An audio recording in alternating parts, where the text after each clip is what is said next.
The legend. Man, it's been a while. All right, guys. Hey, good evening, everybody. This is Chris Pate, class of 87. I'm here with my co-host, Steve Rodriguez, class of 86.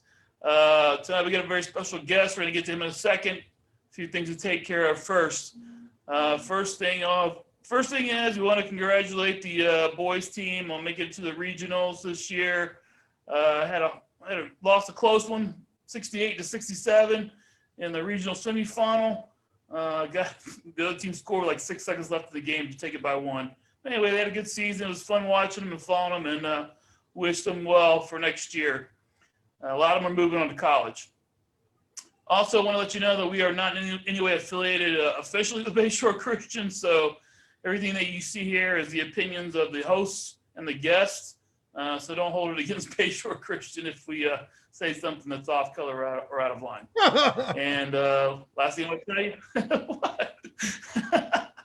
And then the last thing is tonight you're gonna hear some truths, some tales, some tall tales, some outright lies probably. So without further ado, I want to introduce to you the executioner himself, class of 1987, Mr. Todd Brandenburg. Yeah, welcome, Todd. Todd Brandenburg. Listen, it doesn't get any better than having you on this show. I mean, we've been waiting to do this show since we started doing these podcasts because of our enduring memories of you being the most dominant, psycho, anything in your path, you're going to move out of the way for success. I just remember those memories of you, and we're going to get to all of them. Todd, welcome to the show. Thank you guys for having me on. I was telling my wife the other day, she's an attorney for the Space Force, and she's speaking to Notre Dame, the legal department with the kids and the faculty there. And I was bragging a little bit. I was say, hey, it doesn't get any better than talking to you guys and Bayshore and how much you guys meant to me and that school meant to me, and just be able to be a part of the tradition and the family. That's so awesome. And it's so true. It is the tradition in the family. It's why we did these shows. We say it repetitively almost each week. Chris and I were watching Hillsborough Hoops. They're listening to top 25 Bayshore guys. And we're like, that dude didn't graduate from Bayshore. We should do a list. And so it grew from there. And here we are doing these shows. And there's nothing like Bayshore Christian basketball, the tradition, whether you had Division I guys, Division II guys, or just teams that didn't have college guys, they always played and beat the best in the city of Tampa for decades. And you were one of them. And it's so great to have you here. The first question I got for you, Todd, and there's going to be a lot. I hope you're ready. I'm ready. We people think we remember stuff, and we really don't remember. So we research it or we ask people, but I don't remember jack from back then. How did you end up at Bayshore? Okay. I moved to the United States when I was 12 years old, and I think I went to like 5 different schools in 5 years, and I got in a little bit of trouble at school. I was getting bullied a little bit. I don't know if I was a new guy or whatever, and then kind of just had enough of it. And me, wits end, I just, hey, if you want it, let's go. I'll give it to you. And so I think I had 15 days of suspension. I had like 20 days of in-school suspension and like 42 detentions. And there was no way I was going to graduate my junior year. And my mom, as sweet as she was trying to find me a school. And I think it was towards the end of the last semester, and a lot of these schools weren't accepting any new students. And I think you guys were like the last school that we visited, and you guys, opened me up with open arms and been family ever since. So that's how I got there. That's so true. And didn't you live in Bloomingdale? I lived, yeah, I was close to Brandon Riverview area right there. It's so funny because we talk about the Brandon transfer wave in the 80s. And if you look at going back to the 80s, we're all, Chris and I are from Brandon, all those Brandon guys that had those great teams. And then I didn't even realize that Albert Beckman, who was on the 91 Peterson Final Four team that was ranked #1 all year, he played JUCO Division II. He ended up at Central Florida. So he played Division I. That dude lived in Bloomingdale as well. It's a real funny story with him. So there's all kinds of Brandon, Bloomingdale, Riverview. It just seems like a pipeline of basketball guys. Todd, my enduring memory, the whole reason that I wanted to speak to you again, and I'm so glad that we've reconnected after 23 plus years. I know Chris feels the same way. Two enduring memories. One, I was on campus before the season started, after school, and there's this guy running suicides on the side of the volleyball practice with strength shoes on. And there are those shoes with the heat, not the heel, but the front of the foot, the balls of your feet has that ball on it. And it was you. And I'm like, who in the heck is that crazy person? Todd, tell us about your regimen, your workout, how you loved basketball. What were you preparing for? I mean, tell us about that. Are you talking about going into the senior year? Yeah, or are you talking senior about year. after? Yeah, this was the fall of your senior year. Okay. Preparing to win championships. Right. I always feel like, if you're the best conditioned athlete, if you're the strongest athlete, you give yourself an advantage to win. Really big on it now. It's funny because a lot of that stuff that I was doing then, like now you can YouTube it, Instagram it, Google it, it was kind of trial and error for me. I lived in those strength shoes, like as soon as I was a freshman at college. And for the first month while I was playing there, I'd use those strength shoes so much that I had a stress fracture, and I was playing with the stress fracture for about a month. And, you learn trials and tribulations, you learn, and I always wanted that edge, and anything to give me an edge to go out there and compete, I was willing to put the work in and do it. Playing through a stress fracture in the game. Yeah. Of basketball. It was painful. I wanted to keep going, and I was just looking at it. And I mean, the thing that really bothered me the most was, I know it was that game that I dislocated and broke my wrist. Yeah. That has to be to this day. And I've had a lot of things happen to me.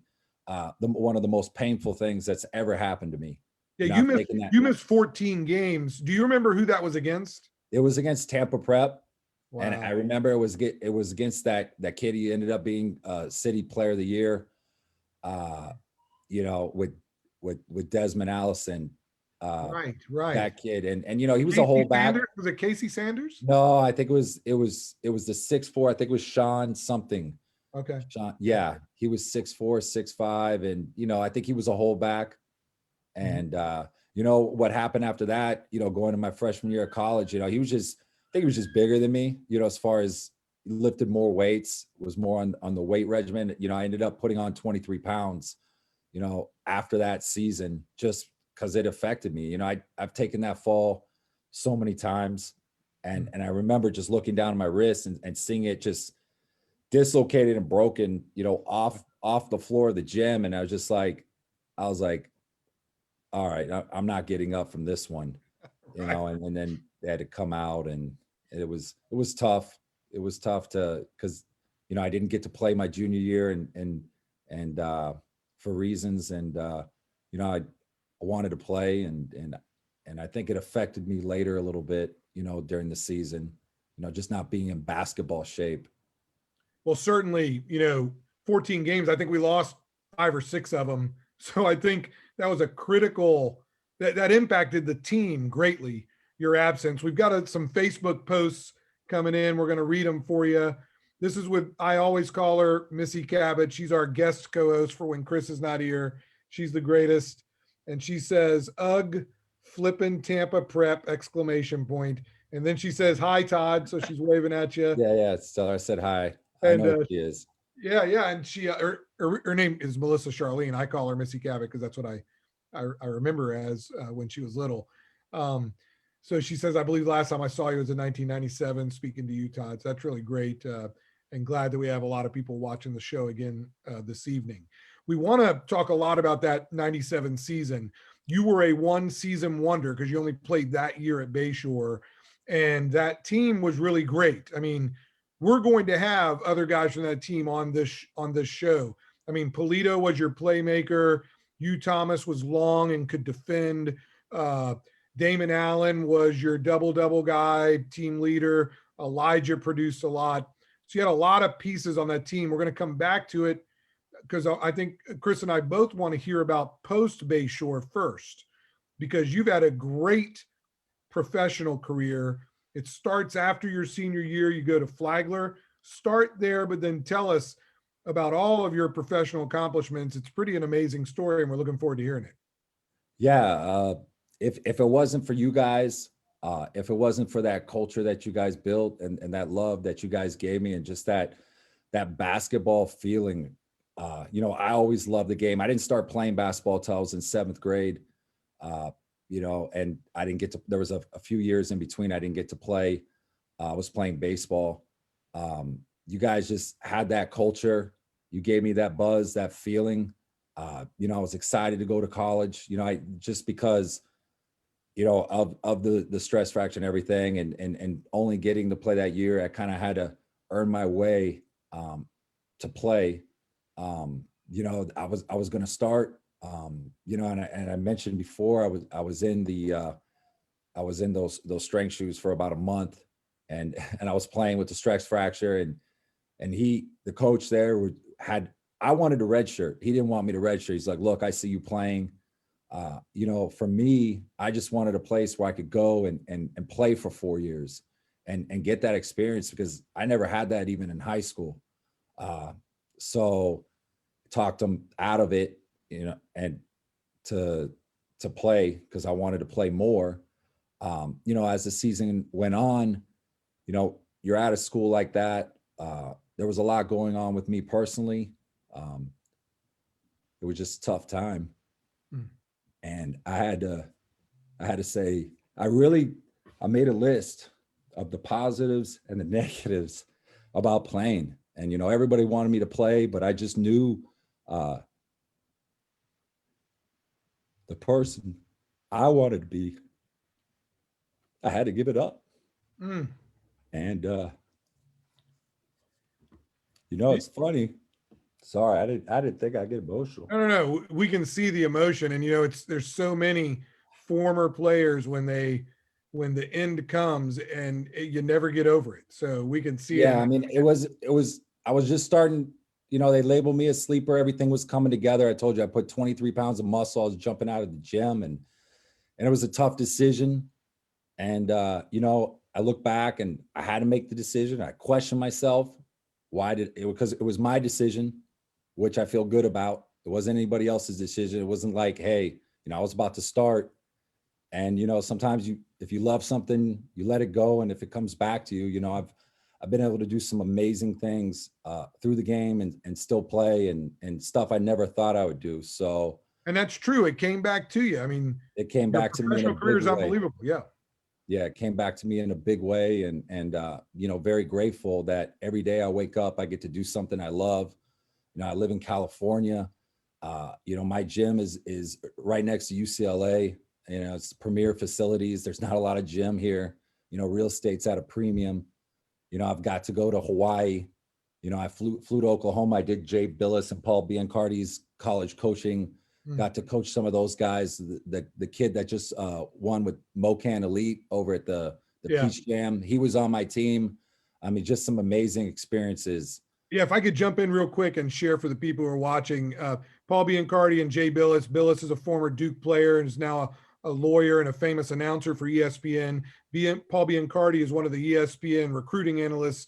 Mocan Elite is one of the travel basketball programs that's, for people who don't know, off-season basketball is actually how players get recruited nowadays. And so Mocan Elite is one of the preeminent programs in the country. So you're involved with some of the heaviest hitters. Yeah, we got to sit in a room. Alan Stein Jr., one of the premier, trainers, Steph Curry, Kevin Durant. I mean, for anybody, any young kid watching this that wants to go to a basketball camp that teaches you the right things, that's going to tell you not what you want to hear, but where you're at as far as Division I, Division II, Division III. Those guys are the most honest, the best in the business. And to sit in the classroom with those guys every day for a week, I mean, one of the most amazing experiences that I've ever had. just to be able to be around that. It's so amazing to hear you talk about these things, because you and I think you're going to tell us a little about, I think you played travel or went to China or something. You got the West Coast Tigers. We want to hear about your business. Before we keep going, Chris, you haven't asked a lot of questions, but we have a question for you. On Facebook, Missy Cabot asks, how long are you going to live in that hotel, Chris? That's beautiful artwork. Definitely. I'm loving the hotel life. I don't have a yard to mow or anything. They come in and give me new towels and bed sheets every day. So hey, Yeah. let's stay here for a while. That's funny. Yeah. Please jump in with some questions. That was a really good one from Missy Cabot. Thank you. So Todd, you leave. I just want to say, Yeah, go ahead, Chris. I'm sorry. Sorry. I just want to say, Todd, you get a little emotional there, and I want to say that I wouldn't expect anything less from you, because I just remember you as being a very emotional player when you were at Bayshore, and I felt like that was something that really drove the team was your emotion and your energy level. When you were going into a game or big game, small game, whatever, like what was your mindset? What were you thinking? Because us as fans and the spectators saw one thing. I just was wondering what was going on in your mind.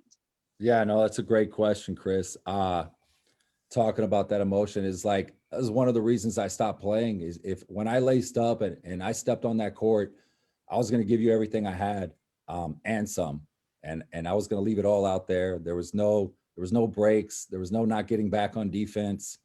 If I had to take a charge, when I played with everything I had. I wore my heart on my sleeve, and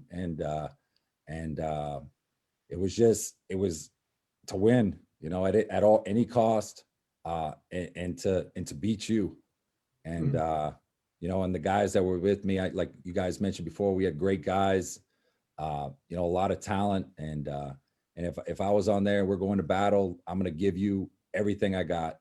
And so that's, I couldn't do it any other way. I don't know any other way. If my heart's not in something, I can't do it. And so my heart was with you guys. My heart was with Bayshore, and I wanted to win like every time. So Steve knows, he's got that same competitive fire. You too, Chris. It's when you get out there, you're a different person. I'm still to this day a different person when I'm coaching. Who I am on the court is totally different than who I am off the court. And I love competition. It's just that fire, and I hope it never dies. That's so awesome. Yeah, and that's so true. Yeah. I'm sorry, Chris. Yeah. Yeah, just one last thing. I just want to say there's two things that I've said about you, Todd. The first is, as far as energy level and effort, we're very much the same, except for you actually have some talent. And the second thing is, I would always tell people, I don't know if Brandenburg was out there to play basketball or if he was out there to fight. Fight to win. Yeah, fight to win. Whatever it took. I know there was guys, I remember a few times, even in summer league, guys waiting for us, after when we left the gym, we were on that court. Polito, Allen, Piazza, Hugh Thomas, Nunley, the guys you talk about, Calvin Cummings, we did everything it took to win, and it didn't matter if, who they were. It was, any means necessary. And yeah, I'm not apologizing for that. It's just the way I play, and even done some adult leagues, and it's the same fire, and even when I'm coaching, when I first started, there was a lot of technicals. There was I wasn't finishing games. I had to learn to Jedi it and calm it down. But it was that same fire and passion, and so. That's so true. And it's awesome. Great. It's great to hear you share those things. And I'm in love with Todd Brandenburg. I tell my wife, I don't tell my wife that, but I'm in love with him because we always say that Brandenburg is the most hardcore of Bayshore guys. You've got Polito, and you certainly got the original gangsters that came with Coach Valdez back in the early 80s. There's a slew of guys, regardless of their skill level, from whether they were Division I or they never played again, that were hardcore. It's probably about 10 or 12 of them. And Todd, for me, was always at the top of the list. I mean, he was just the greatest. And we're going to talk about some of that with your high school games here coming up at Bayshore.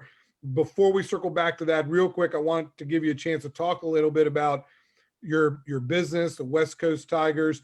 How did you end up in California, and how did you end up in wanting to do this as a profession?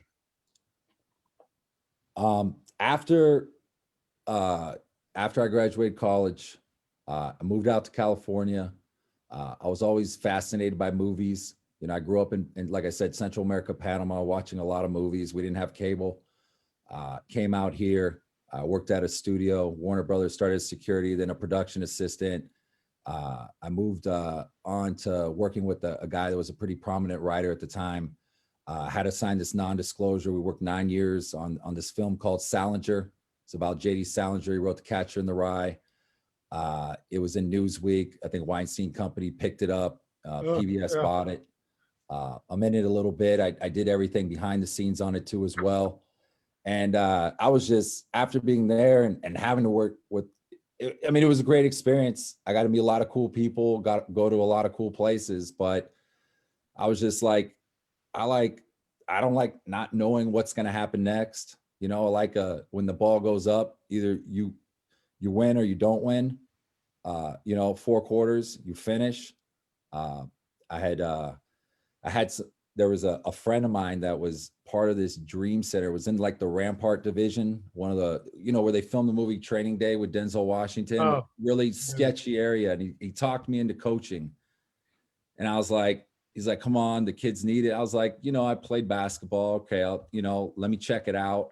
I think the first time I went down to coach, I wasn't there an hour and a half. I got the Cadillac converter stolen off my truck. You know, it was like a bomb going off when I left down there, you know, and I just enjoyed it. Then I started, okay, the kids were from the kids locally there. I think it was sponsored by Nike. They're really great to the kids. It's a famous place here in Los Angeles called the Dream Center. You can see it from the 101. And it felt good just to kind of give back to the game, into the community. And, you know, with there was okay. And I volunteered at an after school program. And then some of the parents asked me if I could, you know, start training their kids, work with them. And I was still working on this film in between for 9 years. So I did that. And then, you know, I met my wife. We moved to San Diego, and because she eventually went to law school in San Diego. And then I think I had a real job maybe 3 weeks of my life, like a real consistent job like that, as far as I was going into a hospital every day. And that's tough for me. I'm just not a hospital guy. I mean, it's what people have to do at hospitals is amazing, you know, like, especially during COVID, all the healthcare workers and the doctors that, you know, it's hats off, because you guys are the real heroes. And it just wasn't for me. And then I still remember, you know, some of these parents were calling me, and I was driving twice a week, 2.5 hours to teach. And then convinced my wife to transfer to USC. So she went to SC. So not only did you marry up, obviously, but she even, you know, conceded to follow you on this career path. She did. You got a deal right there, didn't you? I got a deal. So she left. I think she was getting a full ride at the time. We left San Diego, and I was like I said, I was driving 2 hours twice a week to kind of go all in. You know, I had a team that was you know, pretty good. I got them ranked, which is funny with those guys, and I spent every day with them. And then the high school coach from the area called me, you know, to come there and bring some of those kids in the team and help him on his staff. And it was at Beverly Hills High School, great program, top 25 in all of Los Angeles. I learned a lot from him. And then some of the other kids that I had, we ended up going to this one school that never won anything, not even a district anything. And some of these kids that I had groomed, we ended up winning a CIF championship. I was the JV coach and assistant varsity coach. And then after that, I mean, everything just kind of steamrolled and you know, we have right now 150, 200 kids in the program. Some of it's due to COVID operations, but it's still just where we're located and what we do. I got amazing coaching staff from all over the country. It just, that's kind of the short story. It just, and keeps going. Where, if somebody wants to check you out, there's a website. Can you give us that website address? Yeah, it's thewestcoasttigers.com. Thewestcoasttigers.com. Yeah, Instagram is West Coast Tigers. So I did that, and then I had because I was still doing basketball before that. And, you know, you talk about I did go to Japan, did like an outreach basketball program. One of the guys I was with, he's now a coach for the Pelicans. And there was only like 6 of us, and we spent some time there. And all these guys, you know, played big time schools, and you know, it was just fun just being around those guys and being in it. You know, and the same basketball guy hooked me up doing different jobs for like Nike and Adidas. And so that kind of helped segue into what I'm doing now. And, you know, all those experiences, I mean, you know, I think I was in Chicago 2.5, 3 years ago, you know, with my wife and just visiting some friends. And, you know, I found a great clinic, you know, with the Chicago Coaches Association, went there, met Don Showalter from USA Basketball. He's kind of been a mentor to me through email, and just, you know, just being on the court with Bill Self, you know, right after, you know, practice, because there was only maybe 50 coaches in the gym, and just being hands-on and getting to learn from some of the greatest guys. Those are great experiences, and I love it. You know, you know, Steve, you still coach, and you're a part of any city you go into. You know, I've been to several UCLA practices, and you just kind of just want to soak it all in. And there's always something new to learn, and something that you didn't know about the game. And, you know, there's always a different way to do it, you know, and enjoy learn the process. It's funny because I can't even tell you what we ran at Bayshore, you know. Right. It was just put the ball in the bucket and stop the other guy from scoring. That's how I played, you know. And I look back and I try to think, man, you know, what zone were we in? You know, I know we played a lot of man. I do remember baseline equals bench. You know, I remember Coach Sam. I mean, he was Don't great give up with the that. baseline. Yeah, don't give up the baseline. You know, some of those that I've kept with me. You know, and the thing is, I never played for Herman Valdez, but I remember there was a time he came to the school and he took us, you know, somewhere and talked to all the boys, because there was a lot of chatter going around, and you know, and I had to think, you know, hey, I didn't get quite the experience. I play as many years as I wanted. Okay. And, you know, and he said, and it's something that's always resonated with me. It's not where you start, it's where you finish. And, you know, I'm still going on and hope to continue to go on. You know, my son's 3. So, you know, there's a lot of time left, and just enjoying the process, enjoying the ride. It's unbelievable. We are here with Todd Brandenburg, and Chris and I are so thankful that you joined us. It's so great because we talk about, and we repeat it every week, Bayshore Christian mattered. And, you know, the school has alumni, whether it's lawyers, doctors, bankers, fitness executives, all kinds of people. And we're sitting here talking to the legend himself. I don't know about that. Has been traveled through Asia. He talks regularly with people like Paul Biancardi, Jay Billis, Bill Self, the very epoch of basketball. I mean, some of the greatest names in basketball in the country. What a storied career, and you're still a young man. I mean, you look like you're 22 years old, but I mean, you're still got all of this in front of you, great family.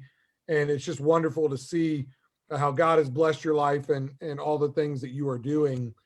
And we want to, and Chris, always interrupt because, you know, I do all the talking, but I try not to. But Chris, when you think about Todd Brandenburg, I mentioned the one thing I remember is those strength shoes.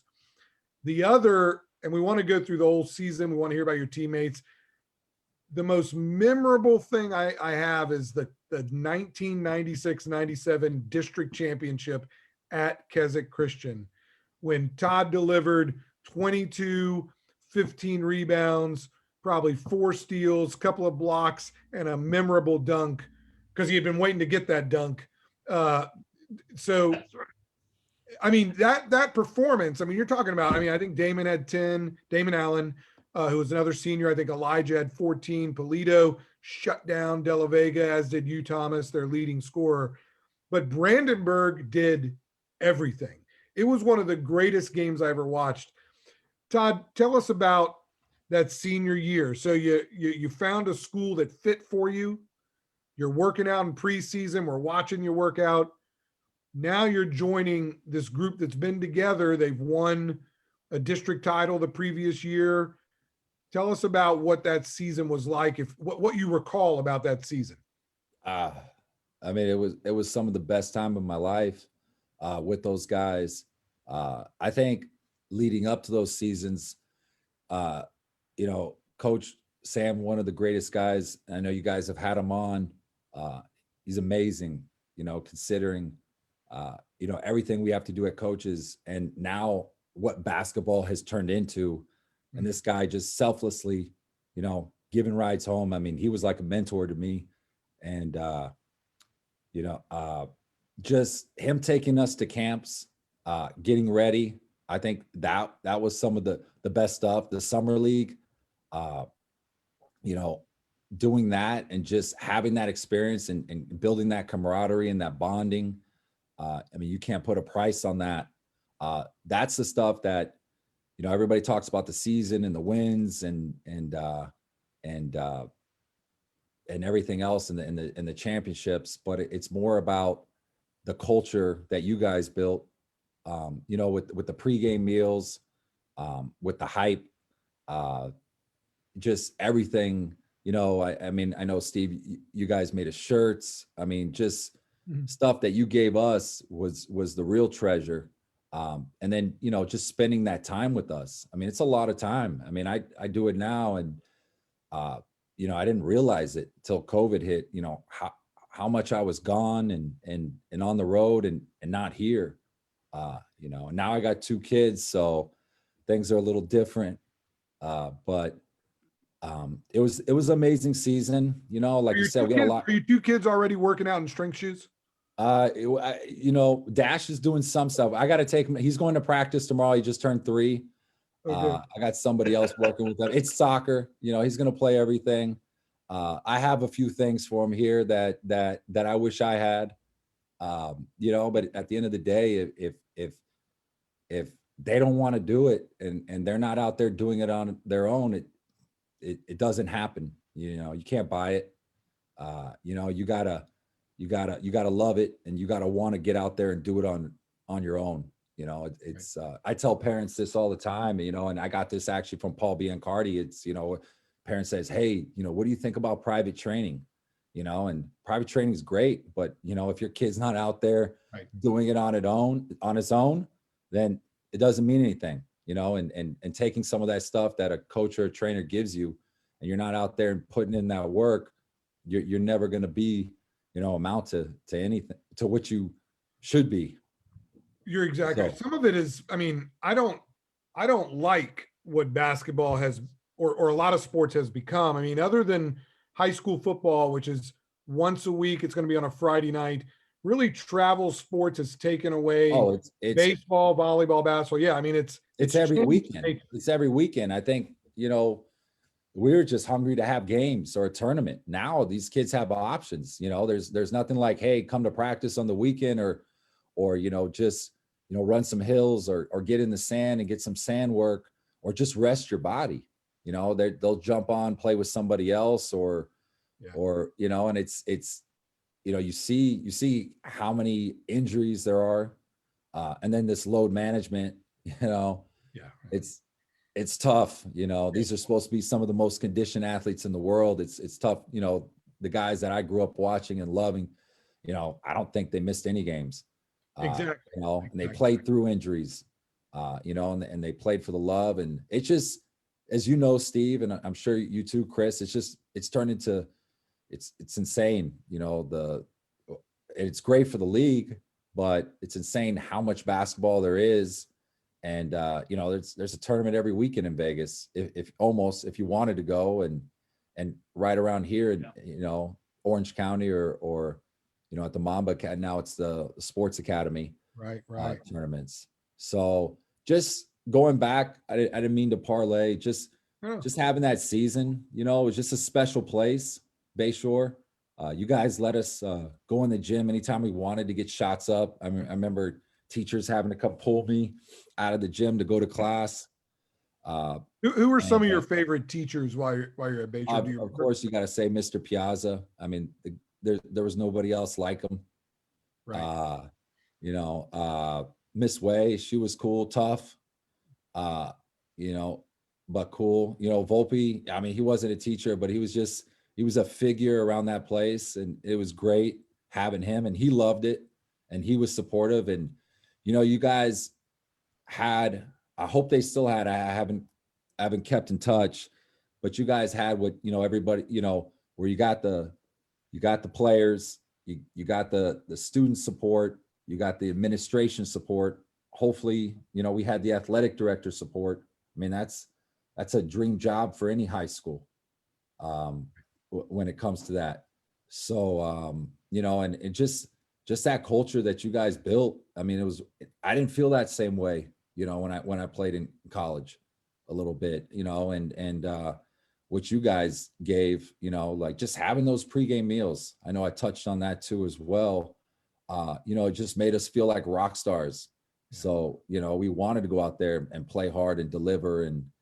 And so, I mean, like I said, it was a great group of guys that you had, Steve, and you were a master recruiter. I remember there was this kid, Chris Christie, that was with us a little bit. And I remember him, we had him for 6 games. Games. Yeah, he was great, and he would have made a difference, and I've had to recruit before too. So, I understand it.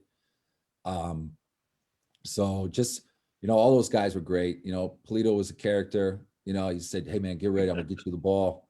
I was like, "Yeah, all right, let's go." Elijah was tough, underrated at the time on our team.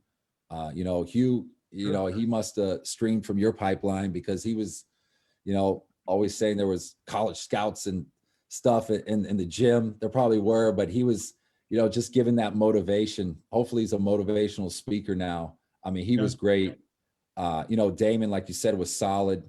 Just everybody, there. I don't want to leave anybody out. And then you had the guys, not the 1 through 8 guys, like those 8 through 10 guys that are important part of a team. Like if you don't have them, like the Ramoses and the Adams, I don't want to leave anybody out. It's been a while, but guys, go ahead and mention. But those guys just making it part of the team. Those guys are just as important as who we were, because they were there every day at practice. Was there wasn't there a Calvin Cummings or Bishop? Yeah, Cummings? Calvin was great. He was great. He was the music guy on the bus. Yeah. Very good. You mean like did he that share guy. his headphones? Yeah, always had the headphones. I think he was living like Black Street or something. I remember, and he'd get you kind of motivated. That CD would bump, on the bus. These kids have it too easy these days, with the playlist. But that's right. But it was great. It was a great, great environment, great cast of characters. I love your shirt, Chris. You're gonna have to get me one. I mean, that's the one thing other than not finishing the job, Oh. And I think about it, not finishing that, and I remember that game, and I remember everything. Let's turn our attention to that so people are watching. We're referring to, and we mentioned it in previous episodes. We mentioned it with Coach Sam. Then I think we mentioned it when Polito was on with the 94 team. The 1996-97 team, your senior year, what you're talking about, one of the great Bayshore teams, loaded roster, 6'4", 6'5", 6'6", guard play, can defend. You win 26 games. You had your epic district championship performance yourself from you, and we win the district title by beating not really our rival because we always beat them, but a very good Keswick team. And you advance to one game away from the Final Four, which is where we normally go. And it's at home against Miami Northwest Christian. And we've talked about it before. We lost that game in double overtime, 79-77, 18 missed free throws or something to that effect. Lots of things that went one way that could have gone the other. Tell us, what are your memories? You've prepared for the season. You had the big injury. I think we skipped over that a little. You missed 14 games. Yeah, I mean, that Yeah. dislocated and broken wrist, didn't allow me to be, in basketball shape. It helped with my shot, shooting with one hand, that paid dividends later. But just missing a lot of the season, you need that. You need a few more games to gel. You need a few more games to get your legs under your belt. And, I remember the gym was packed. I remember stuff about the game. I remember afterwards how I felt the most, and the next day.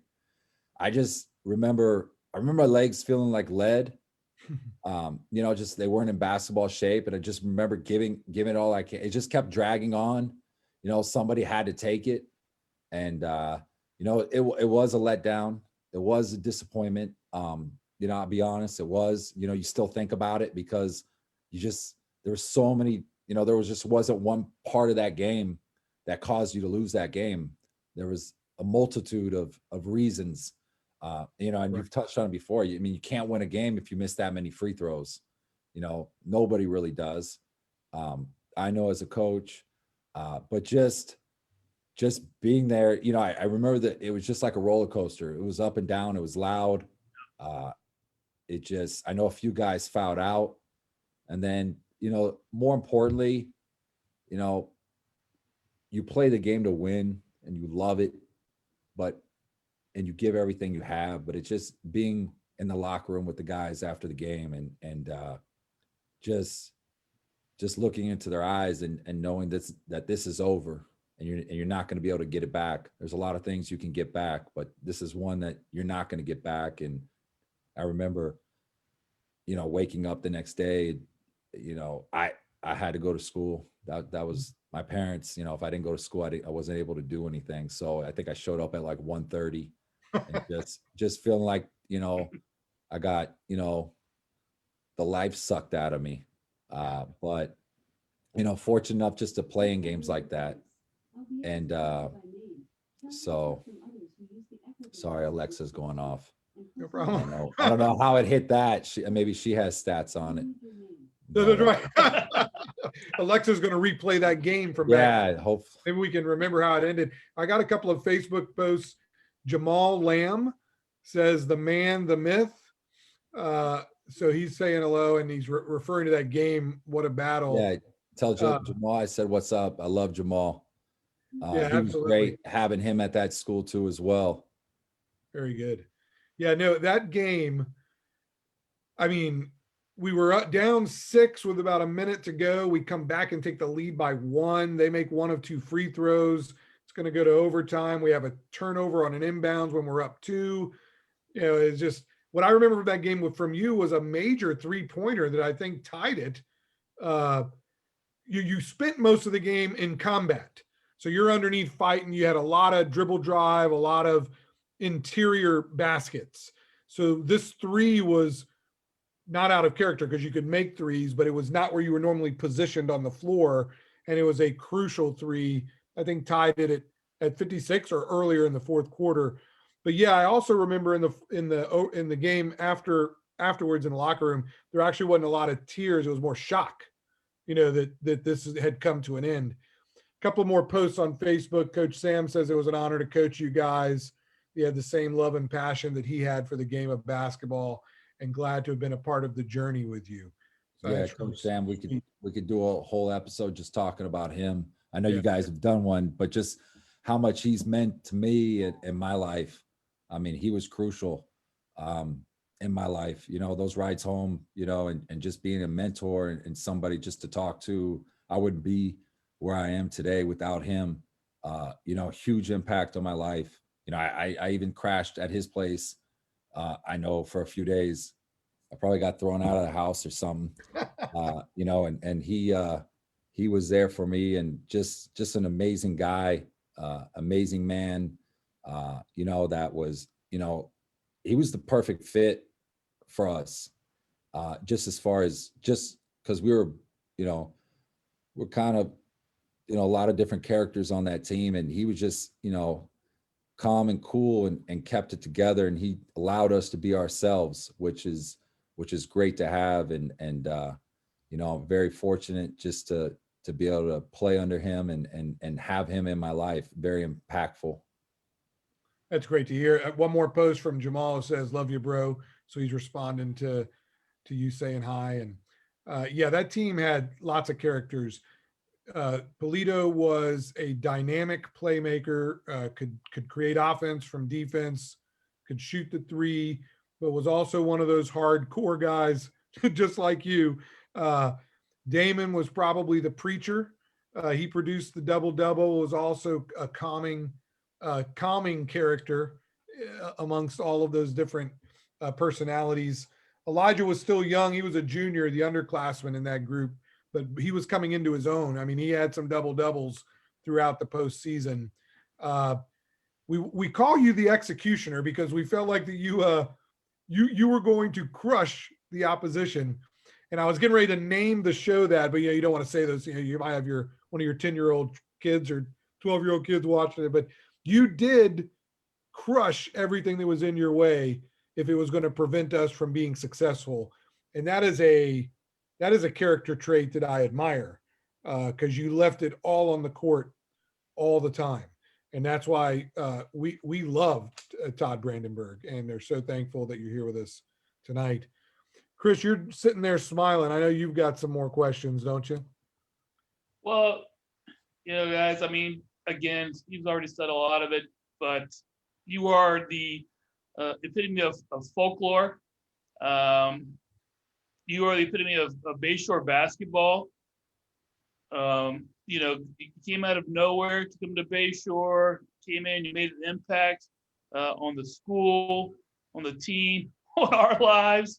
I mean, who would ever thought that we'd be sitting here 25 years later, almost, talking about, you know, that double overtime game back in 1997.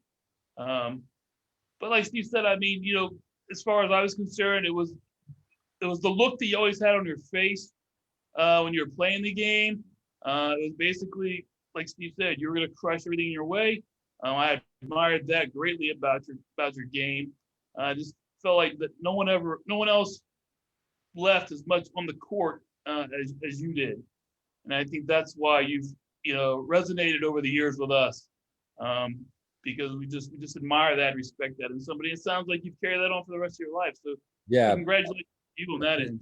guys, appreciate it. Yeah, it's definitely something that doing what I'm doing out here, and having to kind of have that attitude too as well, especially in a big city where basketball is number one. It's highly competitive out here, especially with the private schools.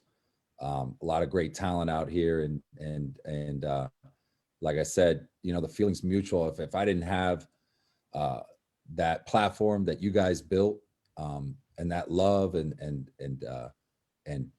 just that feeling, you know, there's no way.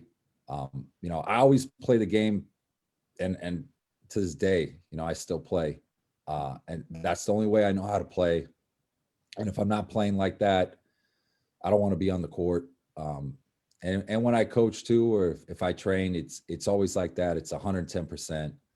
That's the only way I know how. I've always said that the basketball gods have blessed me. Maybe wasn't the way I thought it was going to be. You know, I think there's always those questions in my mind, but hey, you know, I'm, like I said, going back to Valdez's quote, it's not where you start, it's where you finish. And that's something that, you know, I tell certain kids, and something that I take with me every day. I'm always improving on my craft. You know, there's always something I don't know, you know, always a way to get better, and or, you know, just to make an impact, as you guys made an impact on my life, you know, just make an impact on somebody else's life that really loves the game. And like you said, has that look in their eyes. You know, there's some guys, you know, that they got a chance, and you want to do everything for them. You know, maybe at that time where I was, you know, I missed some opportunities, you know, and I feel like the powers above have put me in a position to give back and help somebody else along the way. And I couldn't ask for a better job in a better location, and, you know, and just very thankful. And I hope the ride and the journey still continues.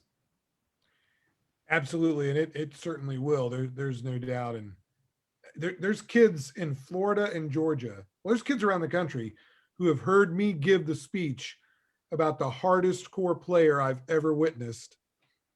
And his name was Todd Brandenburg, and how he would be in the preseason working out in strength, running suicides in strength shoes. And I tell my own children, I've told teams that I've coached, I've coached high school teams, have gone to the Final Four, and your name is always brought up every season as to the hardest core player that I've ever seen. And so it has been an honor to be able to talk to you again all these years later. So Appreciate it. Before we go, I mean, we've kept you a while, and we appreciate your time away from your family to join us. Tell us about the end of the senior year, graduation's coming up. Is there any special people? We've mentioned teammates and teachers, but maybe there's some non-athletes that were friends. You know, we look at you as hardcore. You know, Elijah Piazza last week mentioned how you were also a kind spirit. You communicated, hey, this is what we got to do on the court. You were a great communicator with him in terms of telling him what's supposed to be happening. So me and Chris are watching from the stands, and we're seeing dunks and hardcore and emotion, and let's get the win. And your teammates are seeing someone who's communicating ways for us to do this together and get better. All of that goes into the Todd Brandenburg personality. Who else did you that you were close with that got to be a part of that Todd Brandenburg personality as well that was on campus that senior year? I think, man, I don't want to leave anybody out. Everybody there, you know, that we had some great talks, and just, you know, Elijah was special because we went to Guatemala together on that trip, you know, and I really wanted, school mission trip. Yeah. And I really wanted him to come, you know, to Flagler and play. It would have been a decision I probably would have played. You know, it's funny, you know, because he was dominating who we had. And coach, I don't know what he was looking at, because you know what he did later. And then what the funny thing is I went by his doorway because it was way to the locker room, and there he was, number one on his board, trying to recruit, because, you know, Elijah went to the JUCO, or the 2-year college, Elijah Piazza, and it's like, man, it was signed and delivered for you. But you know, Hugh was great. You know, I spent some time with Hugh. You know, he had that family that he was living with, you know, and we had some great times, because I think we played so much basketball that there was times I didn't go home for a couple of days, and I would stay there. He'd let me crash, and sure, I was like, you sure it's okay? It's like, yeah. You know how he is. Everything's cool. And you know, Damon was he was a great calming effect. You know, Jamal was pretty cool. Calvin with the music. You know, Josh. What music did you listen to? What were you listening to? Man, I love Pearl Jam. You know, I'm a Pearl Jam guy, and that would get me going. I love Pearl Jam. A little bit of rap, you know, at that time in my life. Did your teammates ever make fun of you for listening to Pearl Jam? You know, I think some of them actually liked it. You know, it's hard when it's good music. Right. You know, so, you know, we had our own little thing, and you know, I think, you know, just being on the bus too with the underclassmen, you know, there was Russell Ballingy, you know, there was a lot of kids. I mean, a lot of great kids. I mean, I don't want to leave anybody out.